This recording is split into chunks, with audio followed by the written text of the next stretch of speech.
On September 6, 1869, 110 men climbed into a wooden cage in northeastern Pennsylvania and dropped 327 feet into the Avondale Mine. By 2 o'clock that afternoon, every single one of them was dead. The official report blamed a furnace fire that ignited the wooden lining of the only shaft, trapping the men below with no escape. That's the version you'll find in every textbook. But there's another version, one that came from the foreman's son, from 2 rescue workers, and from a Welsh engineer who left the country 3 weeks after the disaster. They all described the same thing. A section of the mine 3 levels below the fire point, walled off with fresh masonry before the bodies were even recovered, sealed by morning.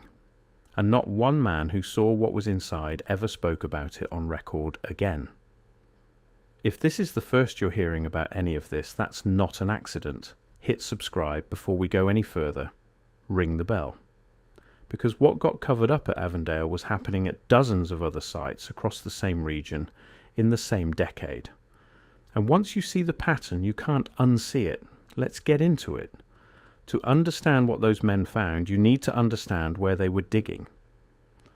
Northeastern Pennsylvania in 1869 was the heart of the anthracite coal rush.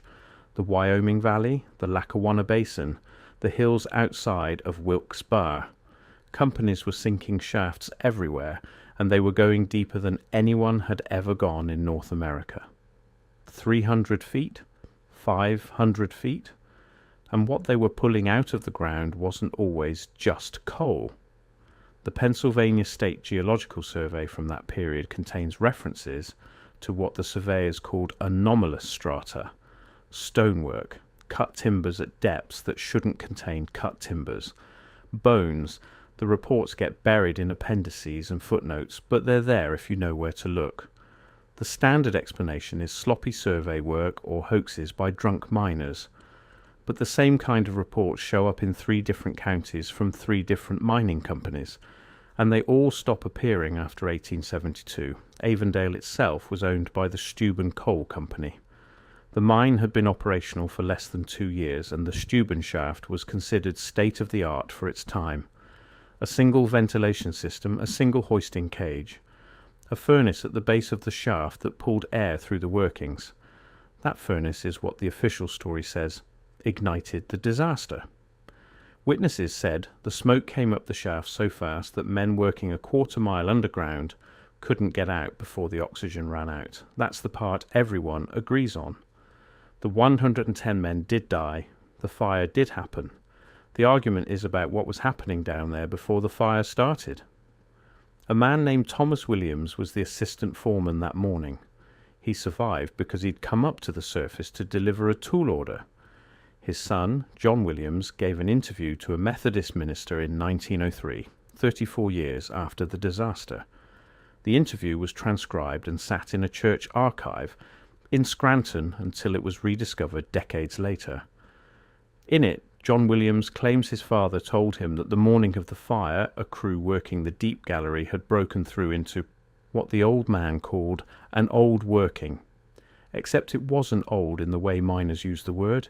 It wasn't a previous coal seam. It was carved. The walls were smooth. There were what Williams described as letters not in any language we knew. And there was a doorway with a stone lintel, and what he said looked like hinges made of a black metal that didn't rust. According to John Williams, his father climbed up out of that shaft, told the company superintendent what they'd found, and was told to wall it off immediately. The fire broke out 4 hours later. You can dismiss that as a story. 1 man, 1 son, 1 minister. It's hearsay. But here's what makes it interesting.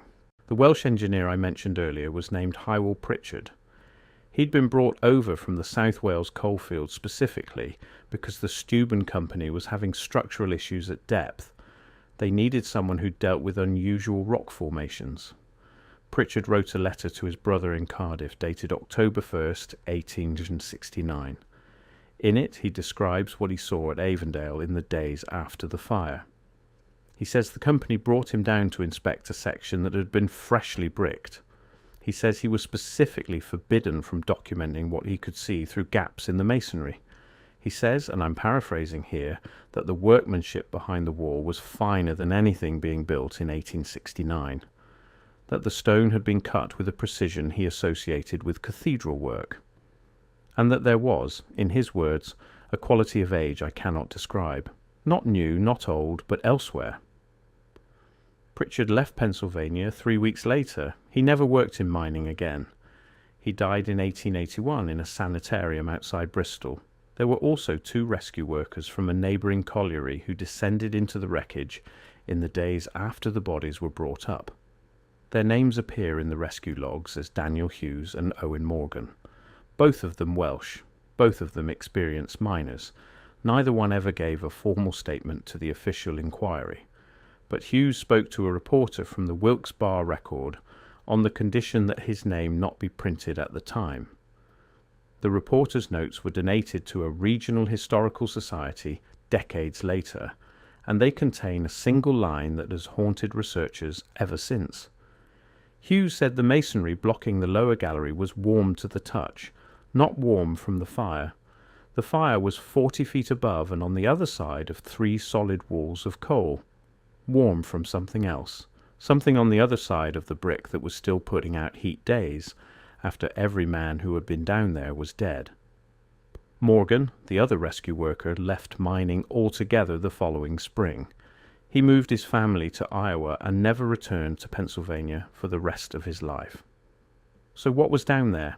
This is where the official record ends and the bigger question begins, because Avondale is not unique.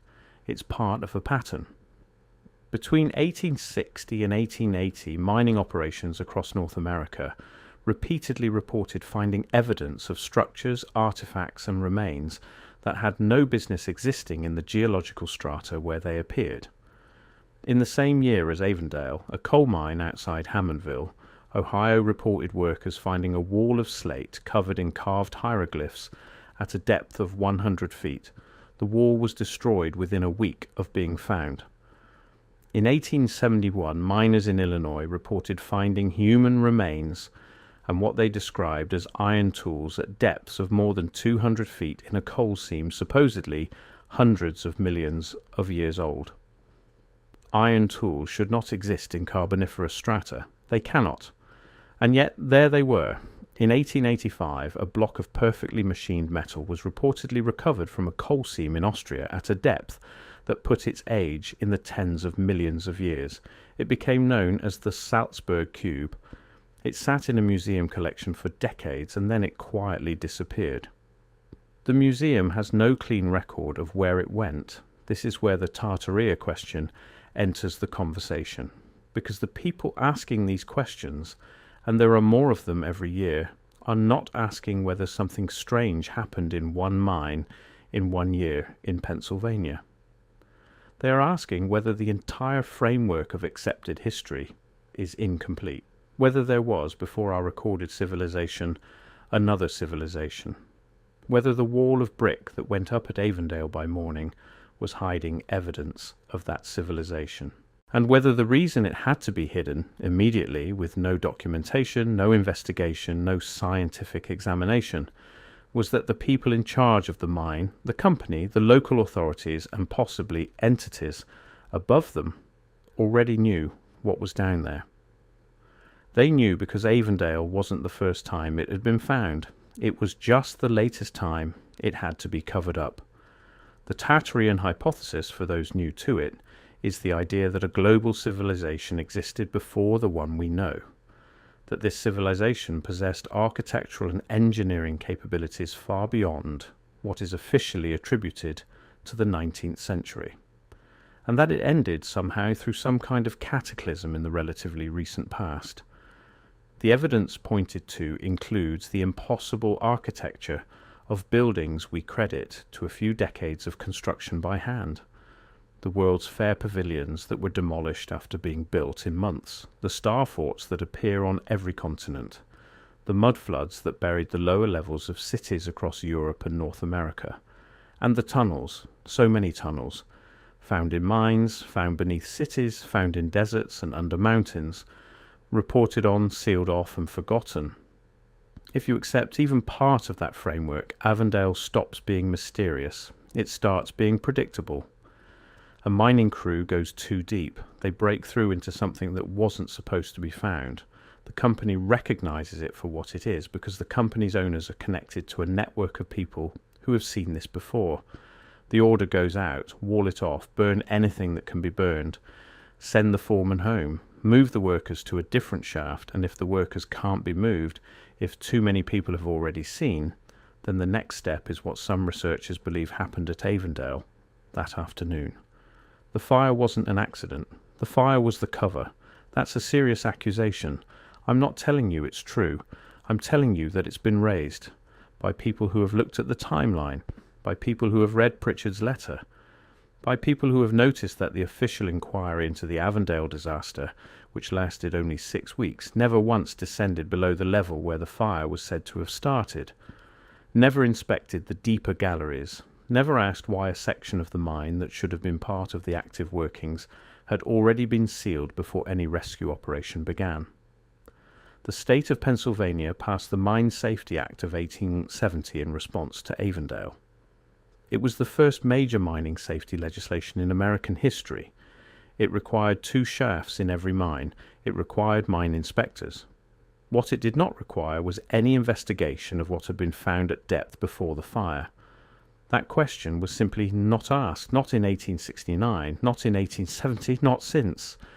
And maybe that's the most telling part, because if there really had been nothing down there, if the foreman's son was a liar, and the Welsh engineer was a drunk, and the hieroglyphs in Hammondville were a hoax, and the Salzburg cube was a fraud, then asking the question wouldn't cost anything. The question would be asked, the evidence would be examined, and the issue would be settled.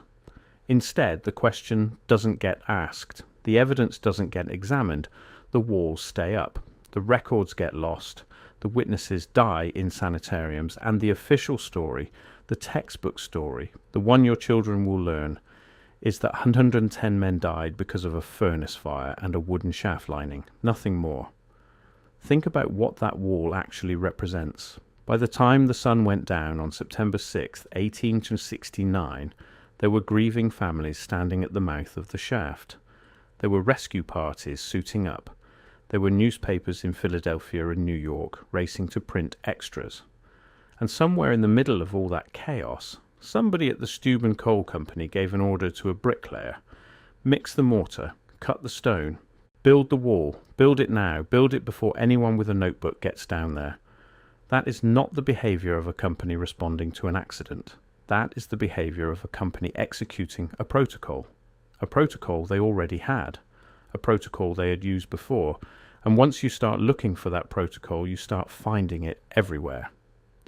The tunnel network reported under the Bucks County estates of certain industrialist families, sealed before public inspection.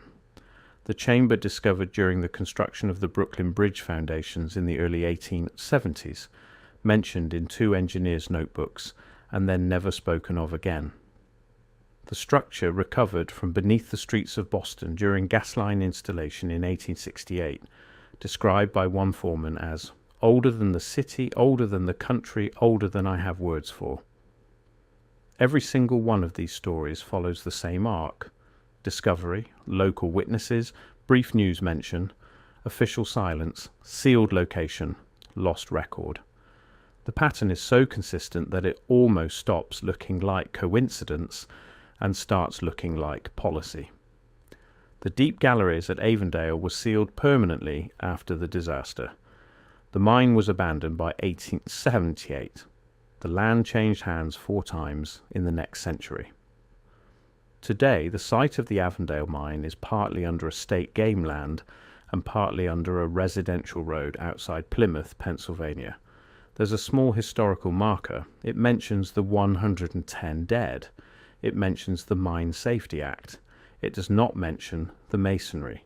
It does not mention Pritchard's letter.